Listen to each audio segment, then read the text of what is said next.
Assalamualaikum warahmatullahi wabarakatuh. Apa kabar anak-anak? Semoga kita semua dalam keadaan sehat ya. Masih semangat untuk belajar dari rumah? Semangat dong. Nah, hari ini kita akan melanjutkan pembelajaran kita di tema 1. Di pembelajaran 3, tepatnya mengenai keragaman di Indonesia. Nah, di sini ada gambar ya, menunjukkan bahwa Indonesia itu sangat beragam. Kita akan mempelajarinya. Sebelum kita memulai, kita berdoa dulu agar pembelajaran kita menjadi lebih berkah dan kalian dimudahkan dalam mengikuti pembelajaran. Berdoa sesuai agama dan kepercayaan masing-masing, dimulai.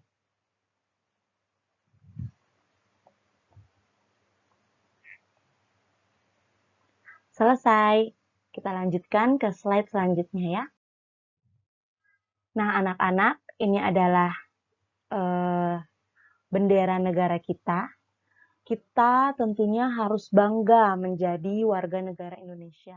Karena ternyata banyak sekali faktor-faktor yang bisa menjadi alasan kenapa sih kita harus bangga menjadi warga negara Indonesia.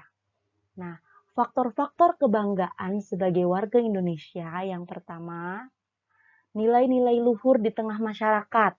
Nah, negara kita ini masyarakatnya masih menjunjung nilai-nilai luhur atau nilai-nilai kebaikan. Contohnya seperti yang muda menghormati yang tua, kemudian yang tua menyayangi yang muda, kita ada budaya salim ya, walaupun sekarang mungkin tidak lagi dibiasakan karena sedang ada pandemi ya, tapi itu untuk alasan kesehatan. Kemudian juga kita memanggil yang lebih tua dengan sebutan ibu atau mbak atau bapak dan lain sebagainya. Budaya-budaya baik ini atau nilai-nilai luhur harus kita lestarikan ya. Jadi sekarang kan kalau misalnya kita melihat di YouTube atau di internet ya, banyak sekali budaya-budaya dari luar negeri ya, kayak dari Korea atau dari Barat yang mulai mempengaruhi budaya kita atau nilai-nilai kebaikan di tengah masyarakat kita. Nah, yang seperti itu jangan sampai merusak nilai-nilai yang sudah ada di Indonesia. Jadi walaupun kalian suka dengan melihat misalnya film dari luar negeri, seperti itu ya, mendengarkan lagu dari luar negeri, tapi tetap sikap kalian harus sikap masyarakat Indonesia yang saling menghormati orang lain, kemudian sopan dan santun, seperti itu ya. Karena itu adalah kebanggaan kita sebagai warga Indonesia. Kemudian yang kedua, wilayahnya yang berupa kepulauan dan luas. Nah, kita sudah pelajari sebelumnya ya bahwa negara Indonesia itu sangat luas dan wilayahnya itu berbentuk kepulauan. Pulaunya ada banyak, baik pulau besar, pulau sedang maupun pulau-pulau kecil. Kalian bisa lihat di Google Maps ya atau Google Earth. Jadi di situ dilihatkan sekarang kan sudah canggih teknologi bahwa ternyata Indonesia itu sangat luas, pulau-pulaunya banyak, bahkan perairannya juga banyak. Makanya orang-orang banyak yang ingin mengambil sumber daya alam Indonesia karena kita punya wilayah yang besar dan sumber daya alamnya juga banyak. Itu juga kita harus bangga karena kita punya wilayah yang besar, yang luas. Kemudian letak geografis dan strategis. Waktu itu kita juga sudah pelajari bahwa Indonesia itu dikelilingi oleh samudra-samudra ya, kemudian laut-laut yang sangat strategis. Kapal-kapal maupun kendaraan-kendaraan transportasi gitu ya dari luar negeri itu banyak yang melewati Indonesia seperti itu. Jadi sangat strategis tempatnya. Itu sebabnya kita juga harus menjaga nih lingkungan kita, kemudian bangga terhadapnya. Nah, kemudian besarnya jumlah penduduk. Nah, kalian ketahui ya, di Jakarta saja kita ini penduduknya sangat banyak ya. Lebih dari 10 juta, 8 sampai 10 jutaan penduduk di Jakarta aja. Kalau di Indonesia totalnya kita penduduknya ada 200-an juta. Ya, bayangin 200 juta orang. Jadi sangat besar jumlah penduduk di Indonesia. Nah, hal tersebut bisa menjadi kebanggaan, terutama kalau kita bisa menjadi bangsa dan penduduk yang kuat, ya, yang berprestasi, belajarnya semangat, tentu menjadi kebanggaan bagi orang lain, bagi negara-negara lain. Tapi ini juga bisa menjadi bumerang buat kita.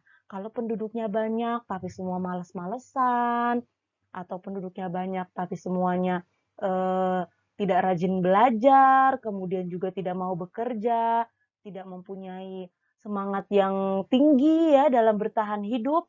Nah, itu juga bisa menjadi kekurangan bagi kita. Makanya penduduk yang besar ini, yang jumlahnya banyak, bisa menjadi kebanggaan kita kalau orang-orangnya produktif, kalau orang-orangnya bagus,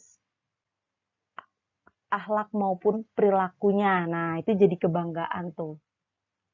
Kemudian, beragamnya suku, agama, ras, dan golongan. Nah, tentu kalian masih ingat ya, ada berapa agama yang diakui di Indonesia? Ada 6 ya. Ada Islam, Kristen Protestan, Kristen Katolik, kemudian ada Hindu, Buddha, dan Konghucu. Ya, jadi ada 6 agama yang diakui di Indonesia. Rasnya juga berbeda-beda, ada mungkin yang keturunan wajah-wajahnya sipit, putih-putih sipit gitu ya. Ada yang matanya belok, kulitnya agak gelap dan lain sebagainya. Kemudian sukunya juga Masya Allah bermacam ragam. Dari Sabang sampai Merauke. Ada yang suku Jawa, suku Bugis, suku Minang, dan lain sebagainya. Nah, itu tidak dimiliki oleh negara-negara lain. Kita sangat beragam, bahasanya juga beragam ya. Selain bahasa persatuan kita yaitu Indonesia, banyak bahasa-bahasa daerah yang sangat beragam. Kalau orang luar negeri melihat kita itu, mereka sangat terkejut sekaligus senang gitu ya. Maksudnya, wah, Indonesia ini ternyata punya kekayaan kebudayaan yang sangat banyak. Nah, itu bisa membuat kita menjadi bangga juga. Tapi tentunya harus saling bersatu dan akur antara suku, agama, maupun ras dan golongan tadi. Nah, kemudian beragamnya budaya, sosial, dan ekonomi. Budaya kita juga banyak ya, setiap daerah punya kebudayaan sendiri-sendiri, kemudian tingkat sosialnya dan ekonomi bermacam-macam. Ini bisa menjadi kebanggaan buat kita asalkan itu tadi, tetap dalam jalur yang saling menghormati, toleransi, saling bantu-membantu, yang susah membantu yang lebih susah, kemudian yang tidak susah gitu ya, yang punya kecukupan membantu saudara-saudara yang susah. Nah, begitu jadi saling membantu. Tentunya bisa menjadi kebanggaan juga buat kita. Nah, selanjutnya anak-anak, ya, jadi mengenai Indonesia, kekayaannya dan keberagamannya itu digambarkan dalam geografis Indonesia dalam sebuah peta, ya. Kita sudah pernah bahas di sebelumnya.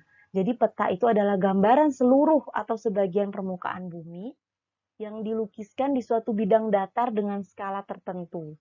Jadi ada dua macam, ada peta umum, jadi menggambarkan secara daerah secara umum keseluruhan ya. Ada juga peta khusus yang menggambarkan hal-hal khusus dari suatu daerah. Misalnya dia hanya ingin menggambarkan tentang persebaran penduduknya saja, ya. Jadi peta persebaran penduduk. Atau dia ingin menggambarkan tentang sumber daya alamnya saja. Jadi nanti peta tentang sumber daya alam suatu daerah. Ya, itu namanya peta khusus. Nah, sekarang kita akan melihat beberapa contoh peta khusus Indonesia. Yang pertama mengenai wilayah NKRI. Nah, ini Bu Guru ambil dari I-Atlas Nasional Indonesia. Jadi sekarang atlas juga ada yang elektronik ya, bukan berarti yang di buku saja. Nah, di I-Atlas ini kita bisa melihat bahwa wilayah NKRI ini sangat luas. Ya, garis-garis tipis yang di luar pulau-pulau kita ini itu adalah batas wilayah Indonesia. Jadi perairannya luas sekali ya. Kita dikelilingi dengan ada Laut Cina Selatan. Ini nih sangat diperebutkan sekali nih. Jadi perbatasan-perbatasannya. Kemudian ada Samudra Pasifik, ada Laut Arafuru, ada Samudra Hindia. Jadi ini yang menunjukkan negara kita ini sangat strategis letaknya. Ya. Kemudian kepadatan penduduk Indonesia. Nah, ada peta lagi nih, tapi ini peta khusus mengenai kepadatan penduduk Indonesia. Bu Guru ambil dari Dukcapil Kemendagri ya, Kementerian Dalam Negeri. Jadi digambarkan ternyata ada ini data tahun 2020, jadi data yang terbaru ya. Beginilah kepadatan negara kita Indonesia. Dari mulai Sabang sampai Merauke, pulau Sumatera sampai Papua. Warna semakin gelap ya, bisa kalian lihat di legendanya. Jadi legenda ini adalah catatan atau keterangan dalam sebuah peta ya. Nah, di sini di legendanya diterangkan tentang kepadatan penduduk. Semakin gelap warnanya, semakin padat ya. Anak-anak bisa lihat, semakin gelap di sini kepadatannya lebih dari 13 juta, ya kan? Semakin gelap. Tapi kalau semakin terang, di sini kepadatannya kurang dari 400.000 penduduk. Nah, coba, nah ini legendanya ya di sebelah sini. Kalian bisa lihat anak-anak, kira-kira pulau mana yang paling padat? Nah, dilihat dari warna kepadatannya tadi. Semakin gelap, semakin padat. Pulau mana? Iya, benar sekali. Pulau Jawa. Ya, padat sekali. Dan kita Jakarta ada di Pulau Jawa nih. Pantes ya, di sini kita harus selalu menjaga kesehatan, protokol kesehatan karena penyebaran COVID-nya juga lebih cepat karena penduduknya padat sekali ternyata. Penduduknya sangat padat, makanya kita harus lebih menjaga lagi nih mobilitas, jangan berkerumun dan lain sebagainya karena pasti penyebarannya lebih mudah karena ini tadi penduduknya paling padat se-Indonesia ya di Pulau Jawa ini. Nah, kemudian persebaran suku bangsa. Nah, ini ada peta lagi, berwarna-warni kalau ini petanya ya. Ini mengenai suku bangsa di Indonesia. Ya, jadi ada banyak sekali suku bangsa di Indonesia, dari mulai di Pulau Sumatera saja sudah banyak ya, macam-macam. Nanti di Kalimantan belum lagi macam-macam. Di Jawa macam-macam. Nah, nanti kalian mencari tahu suku apa yang paling banyak di Indonesia. Ya, tuh Bu Guru ingin kalian mencari tahu tuh suku apa yang paling banyak di Indonesia dan di setiap pulau-pulaunya juga. Ya. Kemudian agama. Nah, ini tadi juga merupakan suatu kebanggaan karena kita agamanya bermacam-macam tapi bisa hidup rukun. Dan begitulah yang seharusnya, ya. Ini adalah data yang terbaru mengenai agama di Indonesia, jumlah pemeluk agama di Indonesia, ya. Kita bisa lihat yang paling banyak di sini adalah agama Islam, ya. Nah, dengan 87,2% penduduk Indonesia itu memeluk agama Islam. Kemudian ada yang paling sedikit. Yang paling sedikit adalah agama Konghucu 0,05%. Tetapi terlepas dari banyak atau sedikitnya agama, setiap orang itu harus saling menghormati agama masing-masing maupun agama orang lain, ya. Jadi kita harus saling menghormati agama setiap orang. Jangan merasa, wah aku kan agamanya Islam nih misalnya, yang paling mayoritas, paling banyak di Indonesia. Terus jadi aku mau gaya-gayaan. Terus aku mau kalau misalnya ada teman aku yang beragama lain sedang beribadah, aku paksa-paksa ikut agama aku. Atau misalnya aku larang-larang dia, nggak boleh, jangan di daerah sini begitu, nggak boleh. Tidak, setiap warga mempunyai hak masing-masing, hak yang sama untuk memeluk agamanya. Dan kita harus saling menghargai. Yang minoritas atau yang paling sedikit juga nggak boleh kayak merasa aku paling sedikit dan lain sebagainya. Nggak boleh, kita sama-sama semuanya. Baik yang paling banyak maupun yang paling sedikit. Ya. Nah, anak-anak, keberagaman tadi harus kita barengi dengan nilai-nilai luhur Pancasila dalam kehidupan sehari-hari.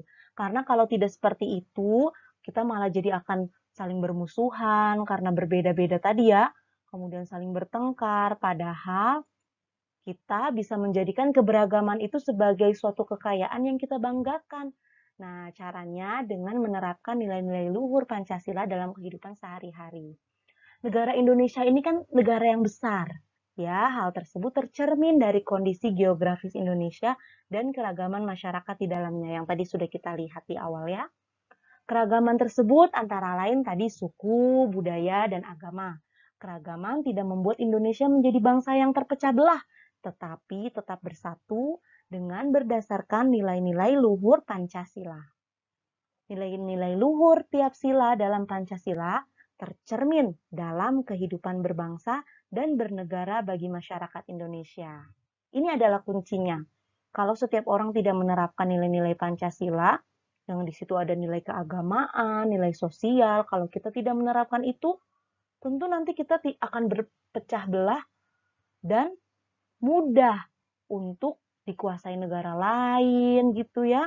Kemudian kekayaan kita tidak lagi jadi kebanggaan buat kita. Nah, sikap kepedulian yang sesuai dengan nilai-nilai Pancasila. Jadi Pancasila itu kan pedoman hidup masyarakat Indonesia ya. Dengan berpegang teguh pada nilai-nilai Pancasila, maka akan terwujud masyarakat Indonesia yang damai dan sejahtera. Nah, di sini ada contoh nilai-nilai luhur dalam Pancasila. Kalau sila pertama ya, yaitu hubungan masyarakat Indonesia dengan Tuhan Yang Maha Esa. Ini nomor 1 nih, di atas segala-galanya kita harus menjalankan kehidupan kita sesuai dengan agama kita masing-masing yang diperintahkan oleh Tuhan Yang Maha Esa. Kemudian yang kedua, hubungan antar manusia merupakan hubungan yang sama derajatnya, kaya maupun miskin, agama apapun, kemudian juga suku dari manapun dia, suku terbanyak di Indonesia maupun bukan, semua sama derajatnya. Di mata hukum seharusnya seperti itu ya, di mata negara kita punya hak yang sama. Kemudian nilai kebangsaan, nah ini sila ketiga nih, nilai kebangsaan dalam masyarakat Indonesia yang bersatu. Kemudian sila yang keempat, musyawarah untuk mencapai mufakat dalam menyelesaikan masalah yang ada. Biasakan, kita sudah belajar ya, dalam hal-hal kecil, lingkup keluarga maupun nanti lingkup negara, lakukanlah musyawarah untuk menyelesaikan suatu masalah. Kemudian yang kelima, sila kelima, nilainya adalah setiap warga negara perlu berupaya mewujudkan keadilan sosial dalam masyarakat. Ya, jadi yang bisa membantu saudaranya, apalagi dalam kondisi seperti ini, dibantu. Kemudian yang masih bisa berusaha untuk bekerja. Kalau kita apa yang bisa kita lakukan? Anak-anak, kita belajar dengan giat, tidak malas-malasan ya. Karena kalau anak yang rajin belajar, insya Allah masa depannya, ya nanti pekerjaan dan lain sebagainya juga akan lebih bagus.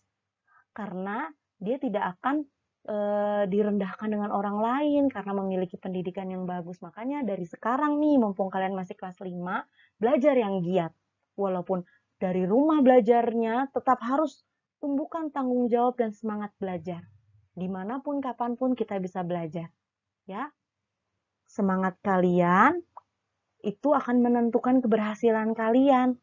Kalau kalian bermalas-malasan, tentunya kalian sendiri yang akan merasakan kerugiannya. Ya, jadi ayo, cara kita menerapkan nilai-nilai luhur Pancasila yang bisa kita lakukan salah satunya adalah dengan semangat belajar, semangat beribadah, ya, dan bersikap baik kepada sesama. Nah, ini ada juga perilaku yang tidak sesuai dengan Pancasila. Kalau di lingkungan sekolah, contohnya memilih teman hanya yang kaya saja. Tidak boleh seperti ini ya. Tentu ini semua adalah perilaku-perilaku yang tidak boleh kita lakukan. Tidak mau meminjamkan peralatan sekolah kepada teman, pelit ya. Wah, siapa yang mau berteman dengan orang seperti ini? Menyontek, nah menyontek ini tandanya curang. Selain itu berarti dia juga tidak percaya dengan kemampuannya sendiri. Kemudian berkelahi, siapa di sini yang suka berkelahi? Sudah-sudah ya, tidak boleh lagi berkelahi. Karena kita harus memperbanyak teman, jangan memperbanyak musuh. Kemudian tidak mau mengikuti upacara bendera. Nah, ketika kita tatap muka dulu, siapa yang kadang suka kabur-kaburan? Nih, kalau mau upacara. Tidak ada ya dari 5B ya, anak hebat semua ya. Kemudian mengejek teman. Nah, ini kadang-kadang kita suka tidak sadar. Niatnya bercanda, padahal ternyata menyakiti hati teman. Itu harus berhati-hati ya. Misalnya menyebut teman, gendut, cungkring. Nah, tidak boleh seperti itu. Itu namanya body shaming atau mengolok-olok penampilan tubuh seseorang, tidak boleh. Ya, jadi berkatalah yang baik-baik seperti itu antara teman maupun keluarga. Ini tapi di lingkungan sekolah ya. Berarti dengan teman, dengan guru. Kemudian di lingkungan rumah, tidak melaksanakan ibadah sesuai dengan agamanya. Nah, males-malesan, disuruh ngaji, disuruh sholat yang Islam gitu ya, males. Kemudian mungkin yang agama lain disuruh beribadah juga males. Nah, ini juga tidak boleh. Tidak mau berbagi makanan dengan anggota keluarga yang lain. Wah, ini kalau seperti ini kan kita harus saling menyayangi, apalagi anggota keluarga ya. Kemudian bermalas-malasan. Nah, saat sekarang nih, kita kan belajarnya di rumah. Bermalas-malasan, nggak mau belajar, harus disuruh dulu dengan orang tuanya, berantem dulu dengan mamanya. Wah, padahal sudah kelas 5 SD. Seharusnya sudah mulai muncul tanggung jawabnya terhadap belajar. Ini juga harus dihilangkan perilaku yang seperti ini. Kemudian membantah orang tua. Hati-hati nih, kalau kita dalam agama yang Islam nih ya, bahkan mengatakan ucapan ah saja, misalnya, siapa ya, misalnya contohnya, nggak usah pakai nama teman kita deh, misalnya namanya Yanti gitu, Yanti, tolongin ibu dong, beliin ini ke depan, ah males, ah aja itu udah nggak boleh kalau dalam agama Islam. Nah, apalagi sampai membantah orang tua ngasih nasihat, terus kita membantah, menjawab. Wah, tidak boleh anak-anak ya. Anak-anak kelas 5B adalah anak-anak yang hormat kepada yang tua dan sayang kepada yang muda. Nah, kemudian memaksakan kehendak kepada anggota keluarga, harus begini, harus begitu. Padahal semuanya kan bisa kita diskusikan bersama, dimusyawarahkan. Tidak semua yang kita inginkan harus kita dapatkan langsung. Kemudian berbohong. Nah, hati-hati juga nih. Orang yang biasa berbohong, kebohongan-kebohongan kecil biasanya akan membawa kepada kebohongan-kebohongan lainnya. Makanya hati-hati dalam berbicara. Dan yang selanjutnya adalah perilaku yang tidak sesuai dengan Pancasila di lingkungan masyarakat. Tidak mau menjenguk tetangga yang sakit. Nah, kalau sekarang kan kita memang tidak diperbolehkan ya, karena saling menjaga dalam pandemi seperti ini. Kemudian melarang orang lain melakukan peribadahan sesuai dengan agamanya. Nah, ini yang tadi Bu Guru contohkan. Minum-minuman keras dan berjudi. Wah, ini sangat meresahkan masyarakat. Ini banyak mudorotnya atau banyak sisi negatifnya, jadi lebih baik dihindari. Kemudian tidak mau mengikuti kegiatan kerja bakti, ronda, dan rapat lingkungan. Ya, karena seharusnya lingkungan kan kita jaga bersama-sama. Suka pamer kekayaan, ini juga tidak boleh. Mencuri, menganiaya teman, melakukan kekerasan. Semua ini adalah hal-hal yang tidak boleh kita lakukan, harus kita hindari. Jika kita pernah melakukannya, jangan dilakukan lagi. Seperti itu ya anak-anak. Kemudian, nah kalau tadi kita belajar tentang keragaman Indonesia, sekarang kita akan mengingat kembali mengenai ide pokok. Tapi ide pokoknya dalam teks lisan. Teks lisan merupakan teks hasil pembicaraan seseorang ataupun hasil percakapan. Misalnya percakapan atau teks tulis yang dibacakan oleh guru atau temanmu. Nah, di sini ada cara menentukan ide pokok pada teks lisan. Yang pertama, dengarkan teks dengan sungguh-sungguh. Misalnya kalian dengarkan percakapan gitu ya. Dengarkan dengan sungguh-sungguh. Kemudian catat permasalahan atau peristiwa yang dibicarakan dalam teks. Dan yang ketiga, tentukan topik serta kalimat utama yang menjadi inti pembicaraan dari teks lisan. Nah, intinya itu adalah ide pokok. Oke. Nah, anak-anak, menunjukkan ide pokok dalam teks percakapan.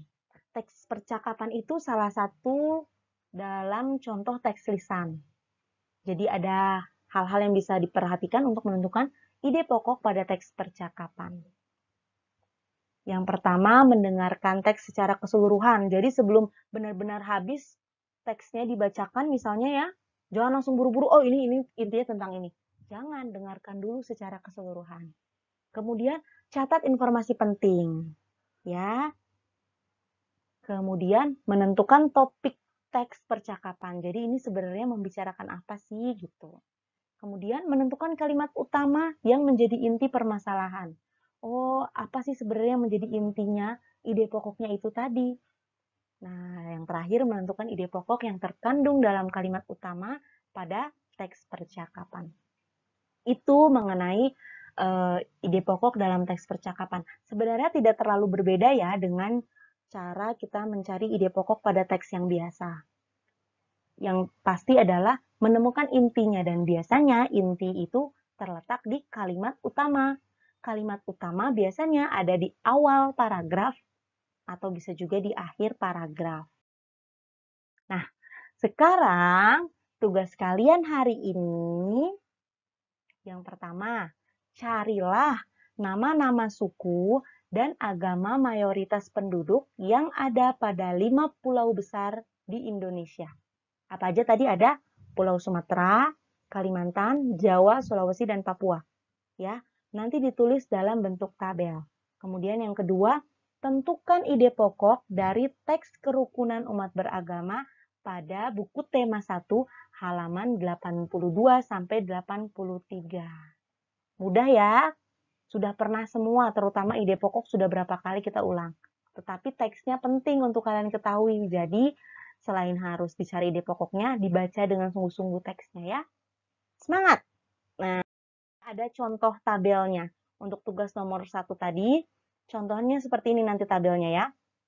Nomornya sampai 5, karena ada 5 pulau. Sumatera, Jawa, Kalimantan, Sulawesi, Papua.